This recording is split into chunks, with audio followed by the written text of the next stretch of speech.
You don't sell the individual technologies and pieces and components that you've put together. You're not selling a Barracuda email security system. You're just selling a spam filter.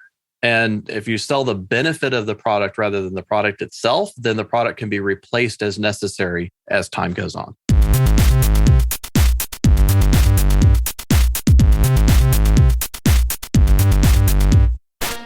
Welcome to Evolved Radio, where we explore the evolution of business and technology. I'm your host, Todd Kane. The Evolved Radio podcast is brought to you by Evolve Management Consulting. It's our mission to help MSPs increase profit and decrease stress.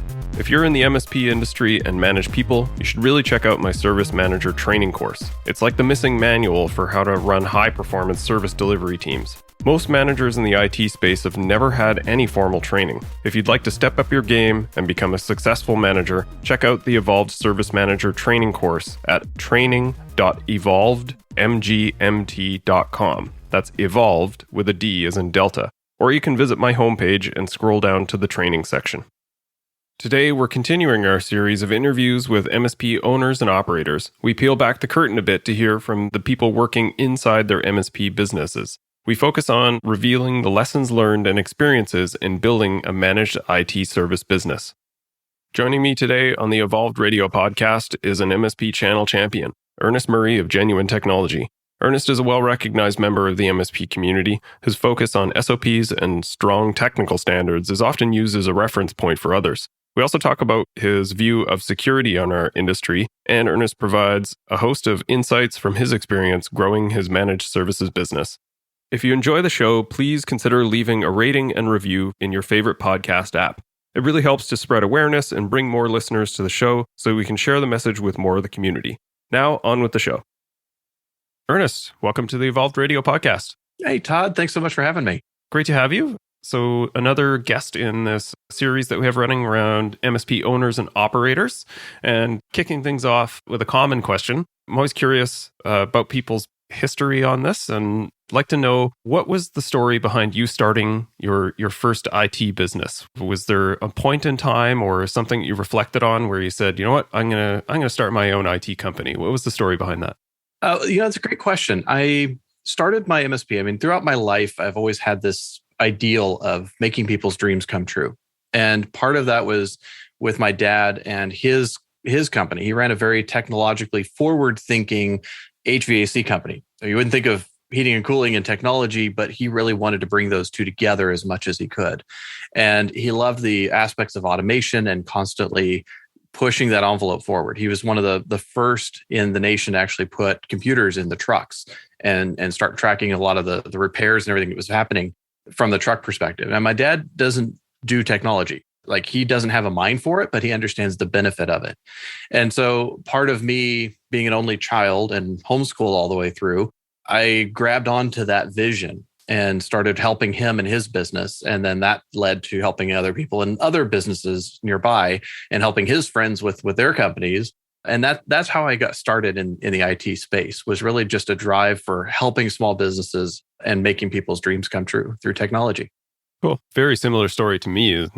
Kind of just sort of fell into it very early, and family associations and neighbors and stuff like that. You just sort of fall your way into it, I suppose, in a way. Was it intentional or was it sort of happenstance? The circumstances created that opportunity for you?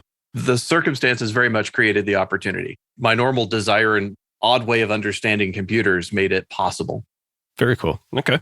So I guess, you've had a great career in this and a deep history. The stack that you've built and the technology that you're using for your company is sort of widely viewed and compared against, I find. Your name comes up a fair bit, which we'll talk about a little later as well. But just based on sort of your plentiful experience, what are some of the things that you have learned in your experience in growing your MSP that either you think other people should know or that you wished you had understood earlier in your growth journey?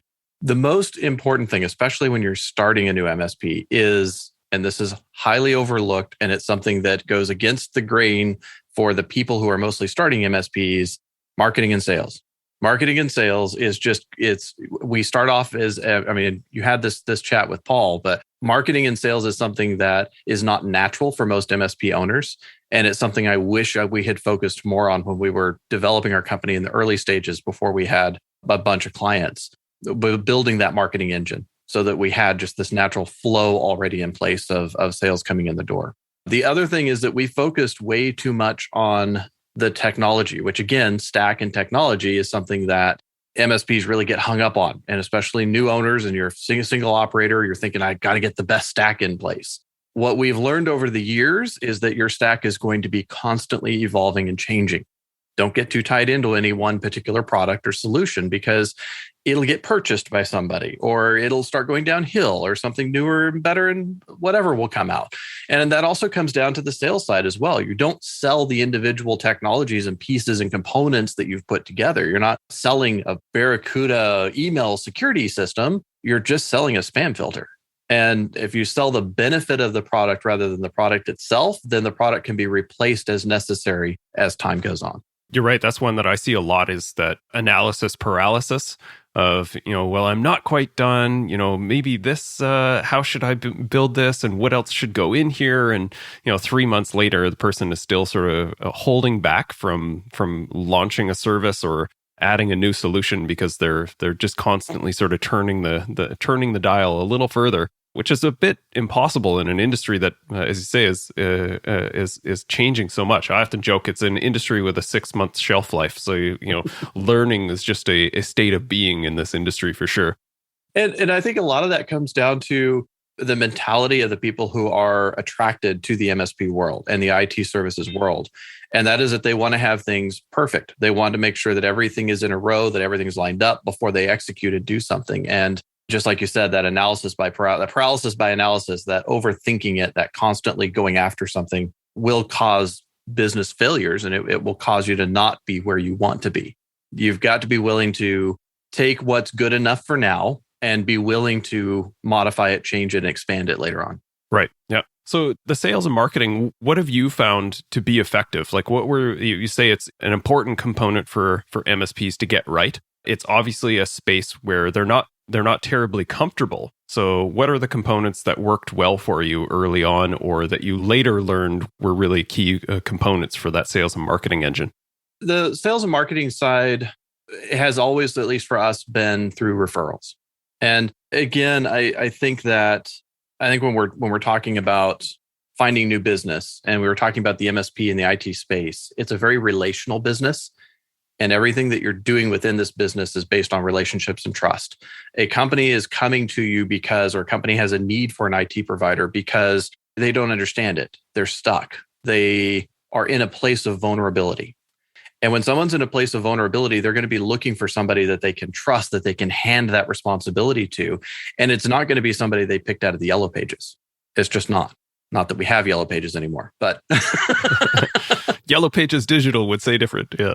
Most of the time that we run into things or that we run across clients who reach out to us from methods other than coming in through referrals, often it's just a second or third bid in their process. Right. And we can convert those. There's a conversion rate for those, but it's not nearly as high as the ones that come in through a referral basis. Usually those folks have already picked somebody out, but just for due diligence, they have to get 3 or 4 more quotes. So I have to imagine you have a more structured approach to farming referrals, because you hear this, like people know that they need business from referrals, but then, their response to it is, well, I've asked some people and I've not gotten anything. So maybe I'll provide a tactical component here that I find useful in the past, and then you can maybe expand on sort of your process. But one of the things that I heard that makes a lot of sense and I've seen work really well is that you actually have to be very, very specific in telling people what you're looking for in a referral. Because if you just say, hey, do you know anyone that needs some IT? They're like, I don't know, like maybe, like I'll let you know. And then they forget about it the next day and you never hear from them.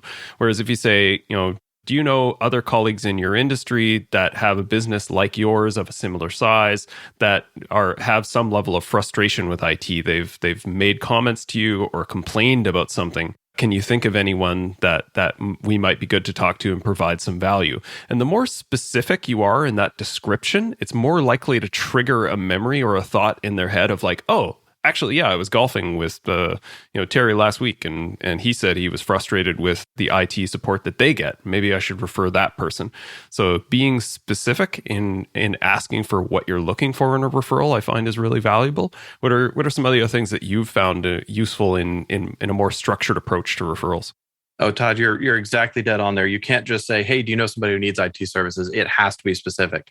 Train your clients what to look for and how to refer. They want to refer you.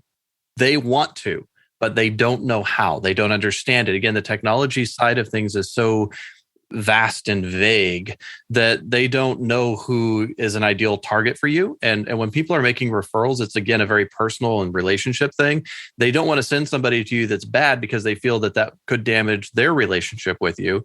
And at the same time, they don't want to refer somebody who isn't a good fit because that would damage the relationship with the other person. So you've got to be specific in who you're looking for. And often what I've found, and we switch it up through each of our TBRs, we switch it up with each of our meetings with our clients, but we'll ask them, and each time it'll be a little bit different. Do you know anybody who's moving into another company that's moving into a new facility that we could help move into there? Do you know anybody who's struggling with a lot of spam in their email right now?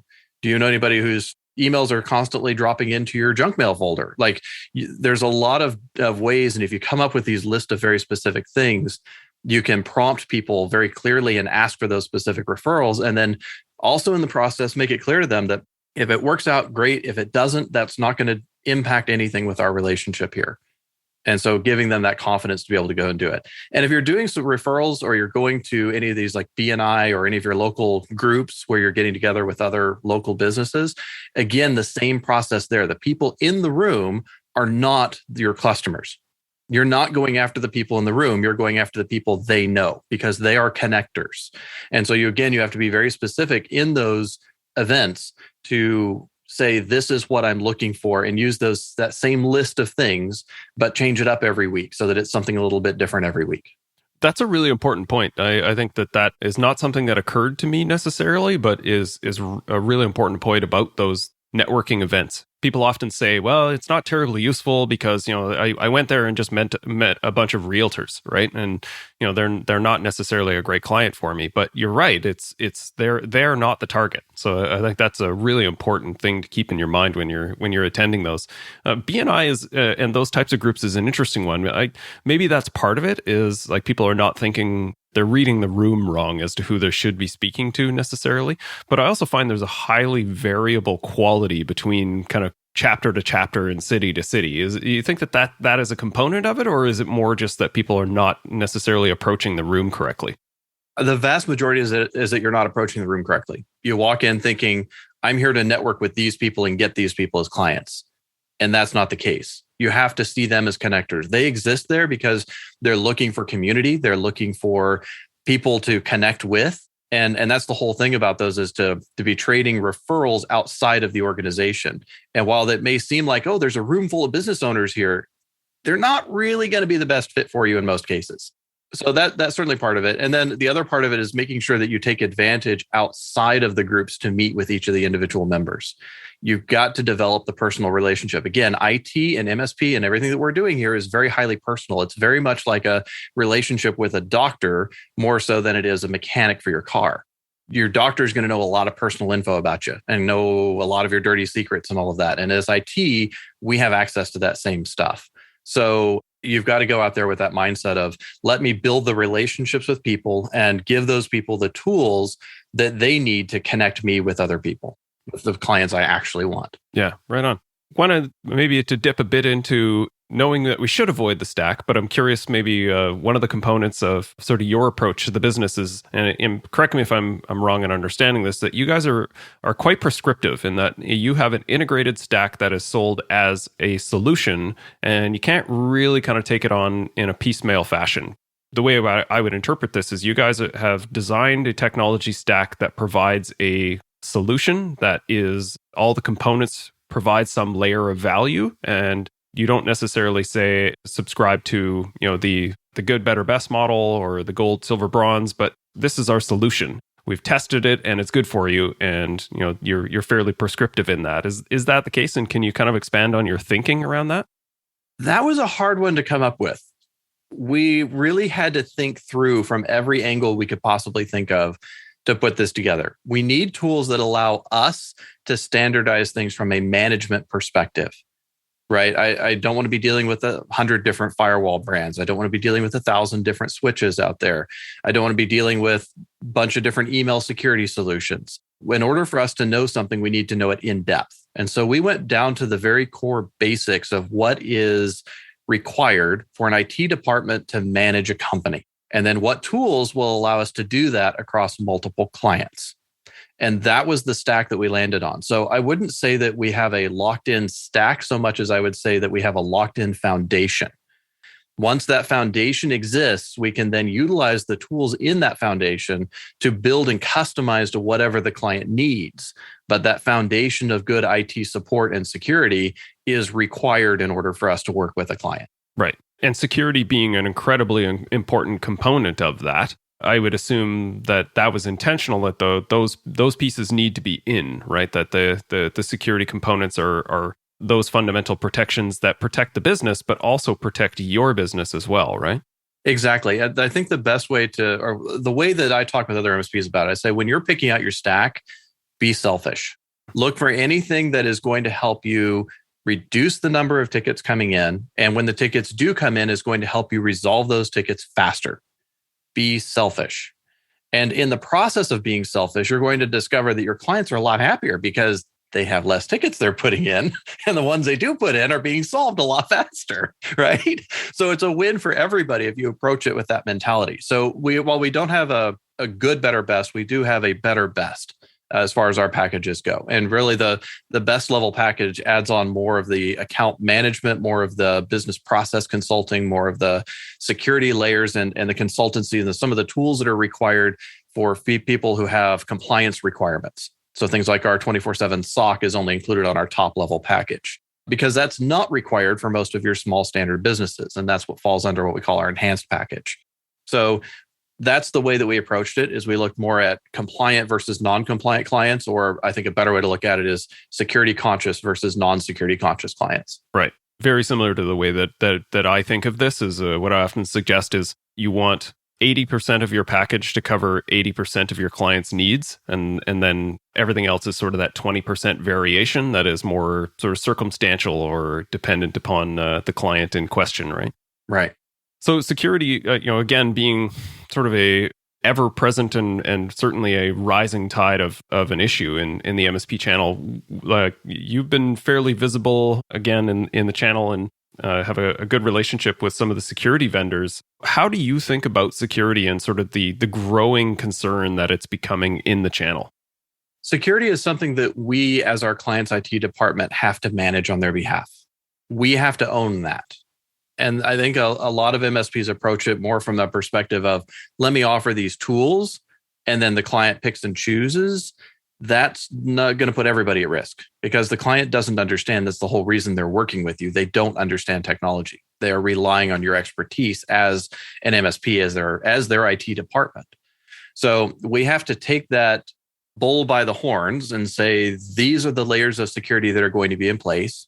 And it's to reduce risk for me as an IT provider, and it's to reduce risk for my clients as well. So a great example, or a very recent example, we had an end user that called up recently and said, hey, I've got this Razer mouse and keyboard. I want you to install the drivers for it. We went out and did some quick research and discovered there's open vulnerabilities on that software right now. We said, no, we're not going to install this. And we didn't consult with the client. We didn't go to the owners. We didn't go to our point of contact. We just simply said, no, we're not going to be able to do this. And then during our next check-in with the client and our point of contact, we told them this request came up. We declined it. Here's why. Here are some alternatives and other options that we could put in place with a Stream Deck or some of these other things, so they have their buttons that they're looking for that we can support and that we know are secure. And what happened 2 weeks later? Now suddenly that software is in major news headlines because of how much how easy it is to bypass admin credentials and such. So it is on us to manage that. And the client has to have enough trust with you to be able to say, yes, the decision that you're making is good for me. And you also can't just simply say no. You have to say no, and here's an alternative. Yeah, that's a really important component. No but. Right. Talk about serendipitous timing, I guess, that you guys sort of denied that and then it became a more visible thing. Like that's a level of detail that I think is sort of uncommon, that you would actually consider researching some vulnerabilities on a piece of software versus just saying, I don't know, I think they need it, right? Well, and that's part of our philosophy as well within the business is we have a list of software for every client and standardization, right? This is part of the IT management standardization part. We have a list of software for every client, and that's going to be deployed to every machine. That's their software. That's their software stack. Anything that's not in that list needs to be evaluated. Why do they need it? What do they use it for? How do we ensure that when that person moves to another computer that we don't forget to install it? There's a lot of support that needs to go on there as well. If we're putting the software on there and something goes wrong with it, who's handling support on it? Where's our documentation? Where's our knowledge base on how to use it?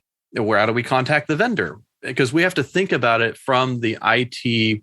Again, we are the IT department for that client. And when I say that, it's another thing that I think a lot of MSPs are struggling with at the moment is they're stuck in this mentality of I'm an outside provider. No, you're not an outside provider. You are the IT department for this client. You are everything from the CIO level strategy down to boots on the ground plugging in cables. And if you don't take that thought process, or that if you walk in with anything other than that thought process, the client's going to walk all over you, put themselves and you at risk. Right. Yeah, that's a great perspective. I think, honestly, where people suffer from this is they know what they need to do, but they're so kind of run off their feet with, the quote unquote busy. I hate the term hashtag ban busy. But what were maybe some of the pieces of advice that you would suggest to people that feel they're overwhelmed? They know that they need to step up their game from an operational maturity perspective. Their documentation could be better. Their standardization could be better. What are some of the fundamental components that people should maybe consider? Or, alternatively, where can they filter out some of the noise, in your opinion, so that they can focus on some of the more strategic activities? The most important thing is confidence.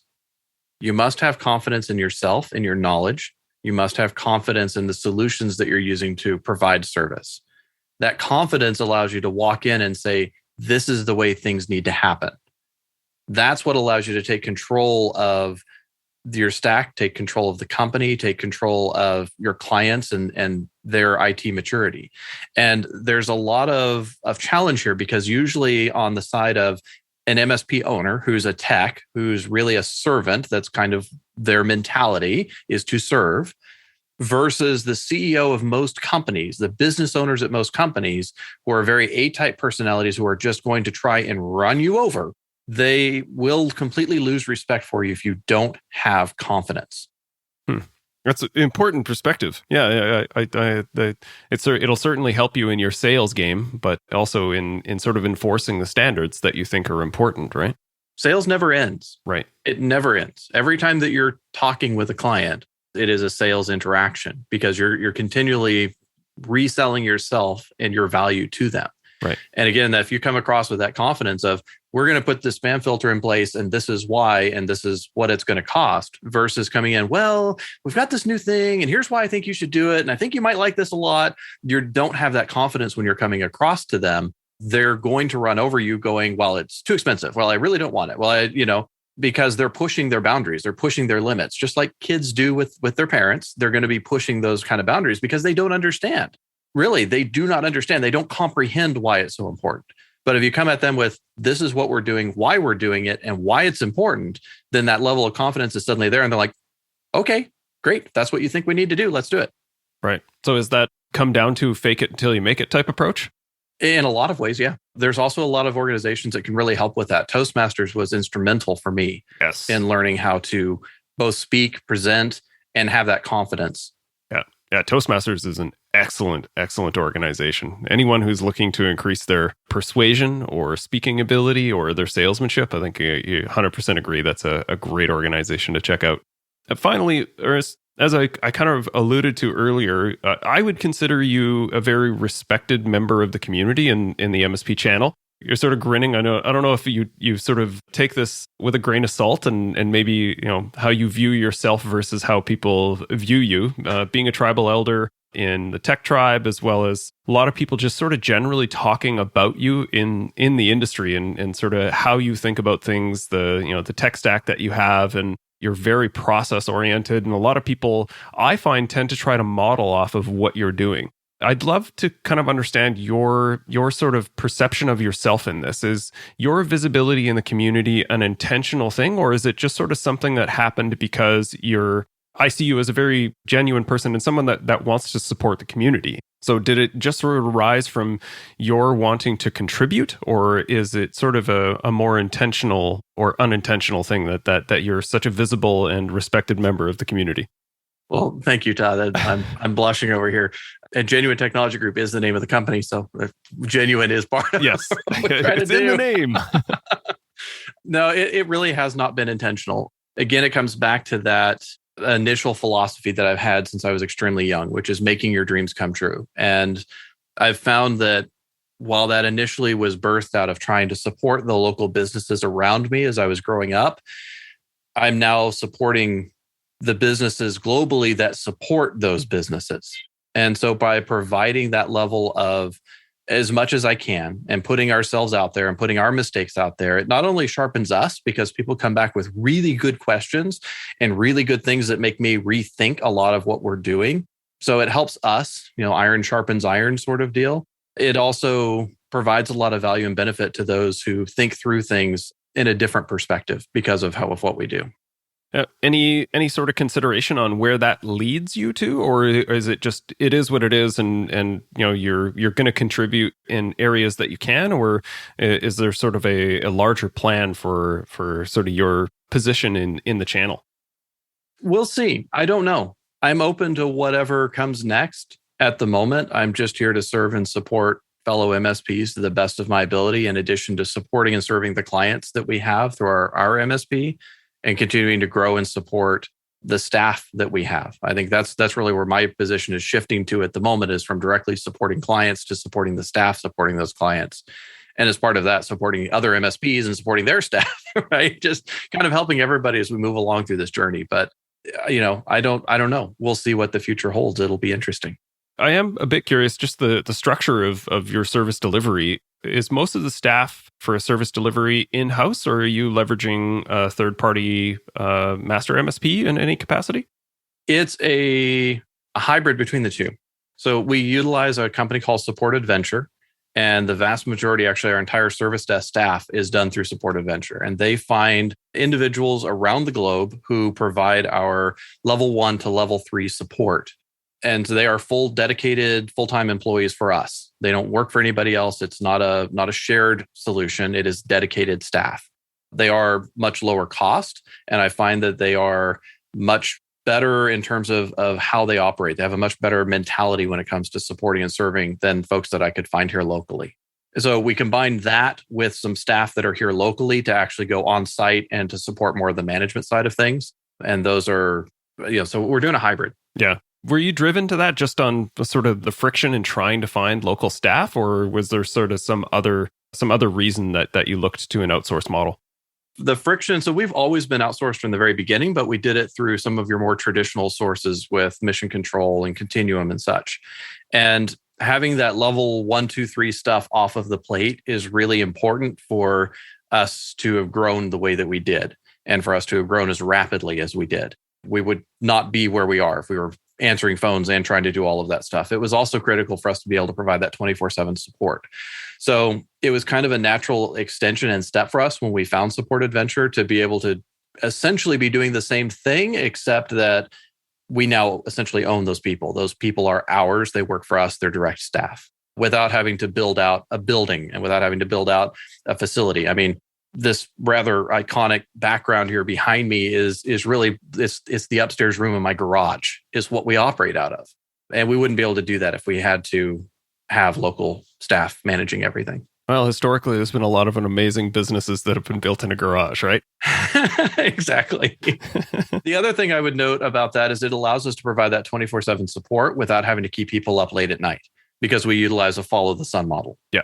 Yeah, it's really important. And not everyone requires 24/7. But, the other part that I see as sort of important in this is that, the support stuff is commoditized to a large extent. If it gets done and it get done well, it doesn't really matter where it comes from. And it's more important to be able to certainly spend your time and to some degree the time of the local staff on things that will actually have an impact with that client interaction piece that can't necessarily be done in a remote capacity. So part of the reason I ask is I'm seeing a bit more of a trend around this, and in that the tier 1, tier 2, if you've built it, that's fine. But if you're just getting started, I think in a lot of cases you're probably better off to leverage an outsource model for the tier 1 and some of that tier 2 just to offset or even just to allow you some elastic capability on your staffing, right? Well, and Todd, here's the other part of it that's really important. By utilizing an outside source for that level 1, level 2, level 3, what it does is it drives processes within your own business. Your documentation has to be spot on. True. So you learn and develop those habits very early on in the company, which will really drive you through the next stages of the MSP growth pattern. So yes, I think that's really important. And yes, I think it's a great idea to outsource, but you also have to be willing to accept not 100%. Right? They're not going to do things the way that you do them, and you have to accept that. Now, that means that in a lot of cases, they're going to do things better than you would do it. I can't tell you how many times I've been shocked by the solutions and resolutions that some of these folks come up with to solve problems. I'm just like, I would never have thought to do that. At the same time, there's a lot of hand palm. Why did they do that? Yep. And that just further helps you define your processes and your documentation in dealing with certain situations. So documentation first, and I think that is a super critical part across all MSPs and all IT providers. And then that allows you to step into the outsource MSP world. Yeah, I think that's true. And, you see that in organizations that are built as remote first, and that documentation is really critical. You can get by with a lot of that tribal knowledge and just sort of what I describe as the 5 smart guys in a room. But, that's really difficult to scale. So if you can get it right and having a process or an SOP culture early on to get those things in place, then it'll set you up with a much stronger foundation for growth later on, right? And this is, again, where balance comes in. And it depends on what type of MSP and IT provider that you're trying to build. If you want a super high quality, super responsive, everything gets resolved within 30 seconds type of MSP, then the 5 guys in a room is as far as you're going to go. That's what I would consider more of a boutique MSP. You've got to have super high prices to have the right people to be able to provide super amazing support every single interaction and every single time that a client reaches out. But you can't scale that way. So what type of business, again, are you trying to build? It's not a good or bad. You just have to determine what type of business. Do you want one that's going to scale? And if so, what kind of scale are you looking at? Or do you want one that's really more of a lifestyle business where you're building it up and you've got a couple of people helping you out, but you're providing this super amazing support to end users? And you have to price accordingly. Because if you're going to have a smaller MSP, you're going to have less income or less opportunity for income because you can only support a certain number of clients. So you're going to have to be charging a premium for that. Yeah. Both of those points, I think, are incredibly important. I would double underline both of these is that being intentional about what you're building is incredibly critical because so many operators and owners, they continue to just sort of be a passenger in the growth of their business, right? It happens organically without a lot of intent. And you end up with what you end up, whether you plan for it or not, right? And you may not be sort of super happy with what you end up with. And if you build an organization that is not scalable, but has gotten big, that's a really nasty thing to try and untangle later versus having a vision of what you want this organization to be and being intentional about how you actually grow to match that model, I think is super critical. The other part that I would double underline is if you're going to have a small boutique organization, charge for it, right? Like you can't have both. I often see that conflict of, I want more clients, so I'm going to price myself more competitively, but I don't have a scalable organization, which means I'm personally working 80 hours a week in order to try and compensate for this, right? Like it's not both. And I don't think there's anything that you should be afraid about. I'm a fan of always never be afraid to go up market.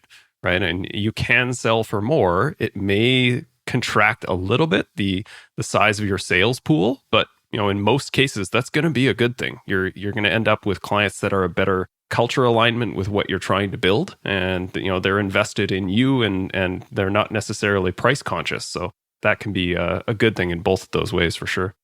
And it really depends on how you're presenting it as well. Again, if you're coming in and saying, here's all of these products that we're going to put in place, you're like the mechanic telling them what tools you're using to fix the car. They don't care. What they care about is, what is the end result for my business going to be? And so we don't get price pushback. We just don't. And we're absolutely the highest pricing that anybody's going to find in our area. That the reason is because we come in and say, we're aligning with your business. Here's the tools we're putting in place. These are the results that you're going to see. You're going to see a 30% improvement in productivity. And we can say that with confidence because we have stories from every single one of our clients of that happening. And so you come in with that mentality of, I'm going to help this business. I'm coming alongside as a part owner with no ownership of this business, and I'm going to drive them using my skills and technology to be more efficient and effective at what they do. And if you come in with that mentality and that perspective, it really changes the sales game, and it takes numbers out of the equation entirely. Yeah. No, that's great perspective. We've almost, in a way, come full circle around the things that you talked about before. Is sales and marketing is critical, and one of the most important components to getting that right is the confidence in what you can deliver. Right. Exactly. Well, this has been great, Ernest. I really appreciate your time and everything you do for the channel. I know you're quite willing to be in touch with people if people wanted to reach out to you and connect. And is there any socials that you would suggest they land on? Well, thanks for the opportunity, Todd. It's been really a lot of fun to chat with you about stuff. Yeah, you can reach out on my website. It's ernest.pro, ERNEST.pro. Okay. And Genuine Technology is yep. the MSP? Cool. Genuine Technology Group's the MSP. We're based out of Portland, Oregon. Awesome. This has been great, Ernest. All the best, and we'll see you in the channel. Thanks, Todd.